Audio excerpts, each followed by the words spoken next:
My friend Marcus was 44 years old, sitting at his kitchen table at 11 p.m., staring at a bank statement he didn't want to look at.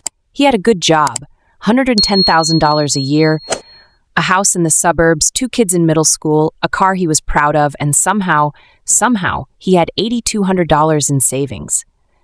He told me, "I don't even know where it went. I've been working for 22 years and I feel like I'm starting over." Marcus is not unusual. He is actually the average American man in his 40s.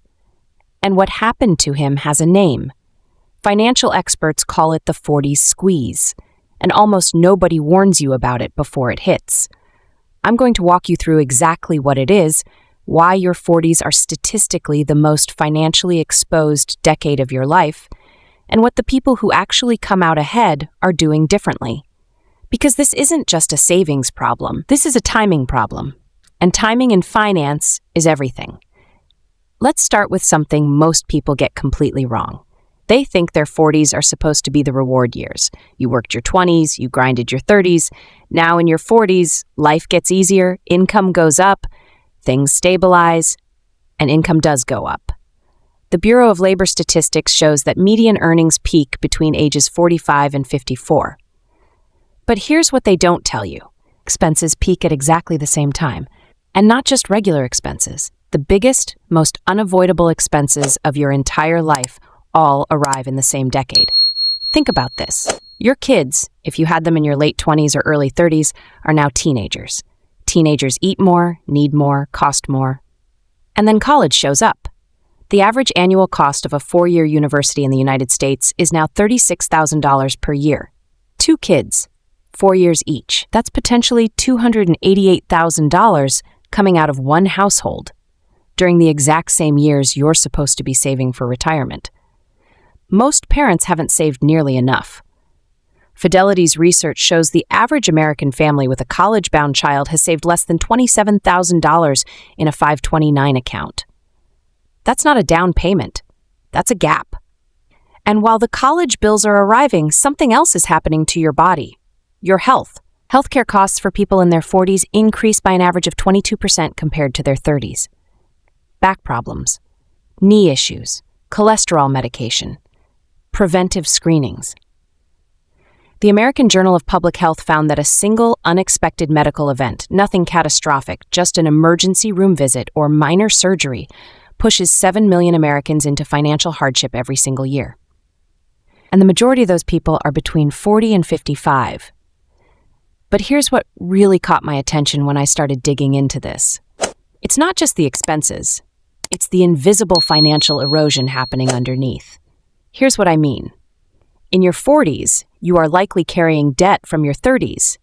A mortgage, maybe a car loan, possibly some lingering student loans, while simultaneously being pulled into new debt, home repairs, the roof you put off, the HVAC system that finally dies, the kitchen you've been meaning to update. The Harvard Joint Center for Housing Studies found that homeowners between 45 and 54 spend an average of $5,500 per year on home maintenance and repairs. That's $458 a month, money that isn't going anywhere else. And then your parents start needing help. I want to talk about this one specifically because nobody talks about it enough. A Pew Research study found that 47% of adults in their 40s are simultaneously supporting a child and a parent financially or practically. They call this the sandwich generation. You are paying upward and downward at the same time. A parent needs help with bills, or needs to move closer, or needs assisted living that costs $4,500 a month in a mid-tier city and $7,000 in a coastal one, and you're the one who handles it.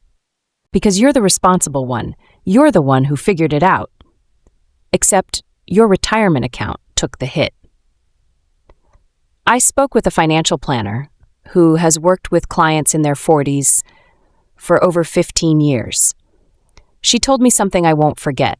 She said the clients who struggle in their 60s almost always made the same mistake in their 40s. They prioritized everyone else's financial needs over their own compound interest window. Let me explain what that means. If you're 44 years old right now, you have roughly 21 years until traditional retirement age. Money invested at 44 has the potential to grow dramatically.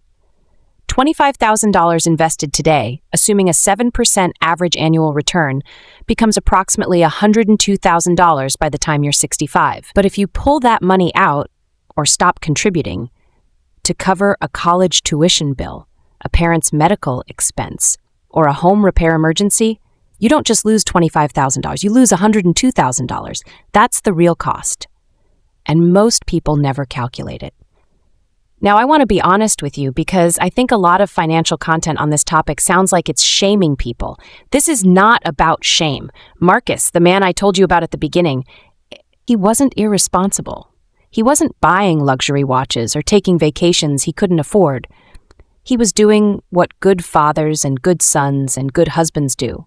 He was showing up for the people who needed him.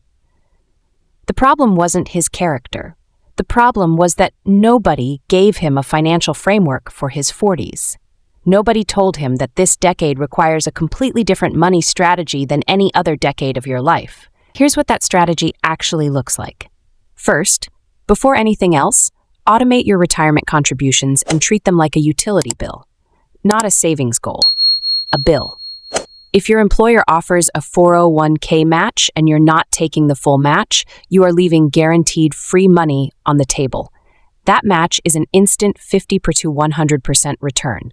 Nothing else in the financial world gives you that. The IRS allows people over 50 to contribute an extra $7,500 per year to their 401k as a catch-up contribution. If you're 45 right now, you're 5 years away from that window. Start building toward it now.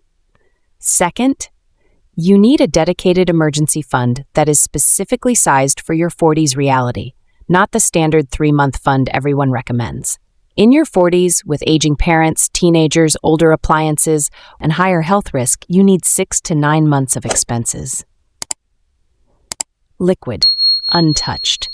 This is what separates the people who weather this decade and the people who get financially set back 5 to 10 years. Third, be ruthlessly honest about your college funding strategy. Your retirement cannot be sacrificed for college tuition. I know that sounds harsh, but here's the financial truth.